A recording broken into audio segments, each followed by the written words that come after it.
তো বন্ধুরা, আমরা যাচ্ছি আজকে একটা আমাদের পাশের গ্রামের একটা মেলায়। তো চলো ওখানে গিয়ে দেখাই কি হচ্ছে না হচ্ছে। তো প্রথমেই আমরা ওখানে গিয়ে মন্দির দর্শন করে নিলাম, সেখানে শীতলা এবং পঞ্চানন্দ ঠাকুর দেখে নেওয়ার পরে আমরা প্যান্ডেলে ঢুকে রাস মেলার সমস্ত এটা দেখে নিলাম এবং তোমাদেরকেও দেখাচ্ছি কত সুন্দর করে সাজানো হয়েছিল রাস মেলার ভেতরটাতে। তোমরা দেখতে পাচ্ছ। তারপর আমরা একটু মেলার মধ্যে ঘোরাফেরা করার পরে সব জিনিসপত্র দেখে নেওয়ার পর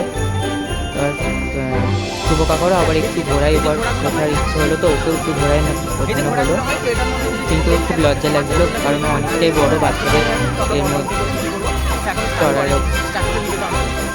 তারপর আমি একটু নাচা গোদা করে নেওয়ার পর শুভ কাকা আমাকে আবার একটা ফুচকা খাইয়ে দিল। আমি ফুচকা খাচ্ছিলাম না, আমার শরীর খারাপ ছিল তাই।